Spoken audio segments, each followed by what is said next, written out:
Hello friends, welcome back my YouTube channel medicate के। और friends, कैसे हैं आप सब लोग। आई होप सब अच्छे होंगे फ्रेंड्स। तो फ्रेंड्स, हमारा जो आज का टॉपिक है, आज मैं बात करने वाला हूं जो लोग सिंगापुर में फ़ॉरेन वर्कर यहां पे आते हैं उनका रहना कैसा होता है, वो कहां रहते हैं, उनका जो फूड है, उनका एक्सपेंस वगैरह क्या रहता है, वो थोड़ा सा क्लियर कर दूं दोस्तों। क्योंकि मैंने थोड़ा सा ये मेरे जो यहाँ पे सर्कल में है, जो डॉर्मेट्री में रहते हैं, उनसे मैंने एक्सपीरियंस लिया है कि कैसे लाइफ है वहाँ पर, क्या करना पड़ता है। तो आज की हमारी यही वीडियो होने वाली है फ्रेंड्स। तो अगर आप मेरे चैनल पर नए हैं तो मेरे चैनल को लाइक, सब्सक्राइब और शेयर कर दो दोस्तों। तो चलिए शुरू करते हैं ये वीडियो।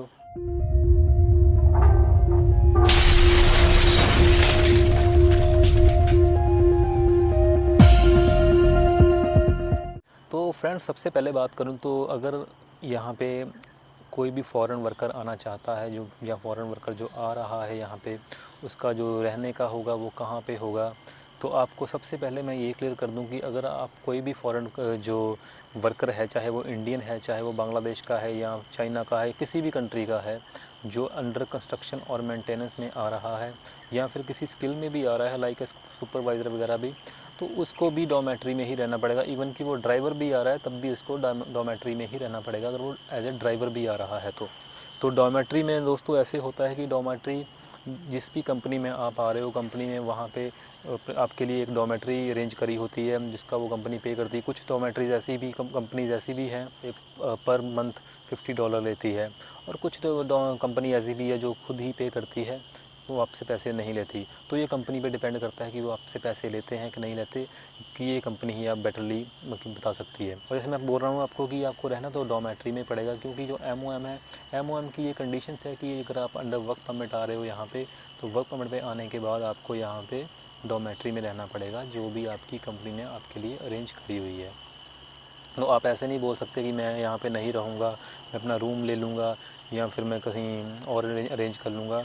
तो ये MOM बोलती है कि नहीं, अगर आप कंपनी में आ रहे हो तो आपको जो कंपनी ने अरेंज करके दिया है आपको वहीं रहना है, जो भी है जैसा भी है। और डॉर्मेट्री का भी आपको बता दूं हाल दोस्तों कि डॉर्मेट्री में ऐसे होता है कि जैसे आप फॉर एग्ज़ाम्पल MOM बोलते हैं आफ्टर कोविड की 10 लोग ही एक रूम में रह सकते हैं, बट ऐसा है नहीं जो मैंने देखा है फ्रेंड्स। क्योंकि लोग बोलते हैं कि यहाँ पे 15 लोग भी रह रहे हैं एक रूम में और 20 लोग भी रह रहे हैं, और बहुत ही कंजस्टेड सी जगह हो जाती है, जिसके लिए फिर बहुत मुश्किल सी होती है और टफ़ होता है ऐसे रहना इतने लोगों के बीच।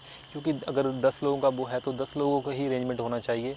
अगर उसमें आप बोलो कि 20 लोग रहें 10 वाले रूम में, तो आप खुद समझ सकते हो तो कैसा वहाँ पे होगा सिस्टम, क्या वहाँ पे लाइफस्टाइल होगा। ये तो बात है डॉर्मेट्री में रहने की, कि ये मैंने आपको पहली बात क्लियर कर दी। अगर आप आ रहे हो वर्क परमिट पे, चाहे वो मेंटेनेंस में है चाहे वो कंस्ट्रक्शन में, तो आपको रहना पड़ेगा डॉर्मेट्री में, जहाँ भी आपकी कंपनी ने आपके लिए अरेंज करी है। अब सेकंड बात करूँ फूड की। दोस्तों, फूड की बात करूँ तो फूड डॉर्मेट्री वाले भी प्रोवाइड कर देते हैं और आप खुद का भी बना सकते हो। ये आप पे खुद पे डिपेंड है कि अगर आप खुद का बनाना चाहो तो वो भी कोई प्रॉब्लम नहीं है, आप खुद भी फूड बना सकते हो, और डॉर्मेट्री भी आपको अरेंज करके दे देती है। डॉर्मेट्री ने ऐसे होता है कि डॉर्मेट्री ने अपने कॉन्टैक्ट्स बनाए होते हैं, जैसे मान लीजिए इंडियंस का फूड आएगा या फिर बांग्ला फूड आएगा या कोई भी जिस फूड जो उस डॉर्मेट्री में जो लोग रह रहे हैं, तो वैसा ही फूड उन्होंने वैसे ही लोग कांटेक्ट किए होते हैं, तो वैसा फूड आपको मॉर्निंग में, आप जैसे मॉर्निंग आप 6 o'clock या 5 o'clock जाते हो जॉब पे, तो आपको उससे पहले फूड वहाँ पे प्रोवाइड हो जाता है, मॉर्निंग का और आफ्टरनून का। और इवनिंग में जब आप वापस आते हो तो तब भी आपको फूड वहाँ पे प्रोवाइड होता है, पैकिंग में जो बैग्स होते हैं प्लास्टिक के, उसमें आपको पैक करके वहाँ पे रख दिया जाता है। जब आप काम से आ रहे हो या फिर आप जब काम पे जा रहे हो तो आप वहाँ से ले सकते हो। तो ये है फूड का। बट आपको ये भी क्लियर कर दूँ कि जो लोग इंडियन यहाँ पे आते हैं, इंडियन मान लीजिए नॉर्थ इंडिया में आप आ रहे हो, या आप मुंबई से आ रहे हो, या आप किसी और एरिया से आ रहे हो, जो साउथ इंडिया को छोड़ के आप किसी और चीज़ एरिया से आ रहे हो, तो आप सोचोगे कि यहाँ पे इंडियंस फूड आपको डॉर्मेट्री में मिल जाएगा। इवन कि यहाँ पे डॉर्मेट्री छोड़िए, अगर आप बाहर भी तो निकलोगे तो बाहर भी जाके आपको इंडियन फूड बोलोगे तो इंडियन फूड आपको वो नहीं मिलने वाला जो आप नॉर्थ इंडिया में खाते हो। फूड आपको यहाँ पे मिलने वाला है जो साउथ इंडियन है, क्योंकि यहाँ पे साउथ इंडियन फूड को ही सिर्फ इंडियन फूड बोला जाता है। ये नहीं कि आप नॉर्थ इंडिया से तो आपको वो चीज़ मिलेगी, वो तो भाई मिलनी यहाँ पे बहुत मुश्किल है। तो वो आप खुद अरेंज कर सकते हो। तो आप नॉर्थ इंडियन हो, इवन आप पंजाब से हो, ये तो दिल्ली से हो, तो आपको वैसे ही कॉन्टैक्ट भी मिल जाएंगे। वो आपको थोड़ी मेहनत करनी पड़ेगी, फाइंड आउट करना पड़ेगा, तो आप वो कॉन्टैक्ट भी ढूंढ सकते हो, और आप उन लोगों को फ़ोन कर सकते हो जो आपको डॉर्मेट्री में वो वाला फूड प्रोवाइड कर दे, जिसने चपाती रोटी या फिर नॉर्थ इंडियन फूड खाना हो। बट मोस्टली जो 99% है आपको साउथ इंडियन फूड ही यहाँ पे मिलने वाला है फ्रेंड्स। अगर आप इंडियन फूड की बात करो तो मैं आपको ये भी क्लियर कर दूँ। और जो इसकी कॉस्ट रहती है, इसकी कॉस्ट जो डॉर्मेट्री में अगर आप फूड उनसे लेते हो जो इनका कॉन्टैक्ट है, तो आप इसकी कॉस्ट रहती है $150, $150 रहती है। और अगर आप खुद का फूड प्रोवाइड करते हैं तो अभी तो सिंगापुर में वैसे यार हर चीज़ बहुत एक्सपेंसिव हो चुकी है, तो आपका $200-250 तो इजीली एक्सपेंस मंथली खाने पे हो जाएगा, ये कंफर्म है। बट ये है कि चलो ये आपको $150 में पड़ जाता है, 3 टाइम को आपका खाना हो जाता है। बट खाना तो भाई ठीक ठाक ही होता है, वो तो आप समझ सकते हो कि फ़ॉरेन में वो वाली बात तो होगी नहीं। और तीसरी बात आपको एक्सपेंस की बता दूँ, तो जो एक्सपेंस है वो जैसे मैंने बताया कि वो आपके खुद पे डिपेंड है। अगर तो आपकी कंपनी ने आपकी डॉर्मेट्री अरेंज की है, वो आप कंपनी आपको कोई चार्ज नहीं करी, तब तो आपके पास आपके लिए उसका कोई एक्सपेंस नहीं है।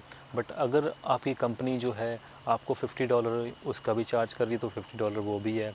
और अगर आप जो खाना है, खाना भी आप वहाँ से ले रहे हो डॉर्मेट्री से, $150 वो भी है, टोटल $200 हो गया। बट अगर आप खुद का बना रहे हो तो $300 भी हो सकता है, तो ये आप पे डिपेंड है।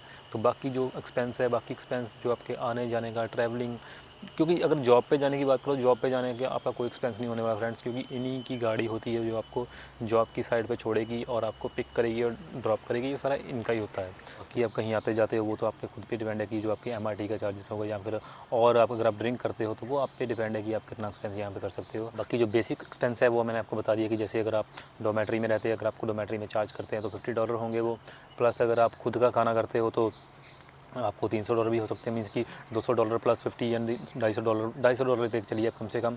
तो अगर आप वहाँ से फूड लेते हो तो फूड वो 150 का होने वाला है, टोटल $200 डोमेट्री प्लस फूड $200, बाकी एक्स्ट्रा जो एक्सपेंस है वो अलग। तो ये आपके जो एक्सपेंस प्लस आपका रहना और आपका फूड, मैंने आपको तीनों चीज़ें बता दी। तो इस तरह से कुछ होगा फ्रेंड्स, जो फॉरेन वर्कर है उनका डोमेट्री में रहना और उनका फूड और उनका जो एक्सपेंस है, वो मैंने सारी आपको चीज़ें बता दी, तीनों चीज़ें कि किस तरह से वो होगी। अगर आपको ये वीडियो अच्छी लगी तो प्लीज़ मेरी वीडियो को लाइक, सब्सक्राइब और शेयर करें दोस्तों। अगर मेरे चैनल पर नए हैं तो मेरे चैनल को जरूर सब्सक्राइब करें दोस्तों। इसी के साथ ये वीडियो ख़त्म करते हैं, जल्दी आपके साथ और वीडियो लेके आऊँगा। ओके दोस्तों, बाय बाय।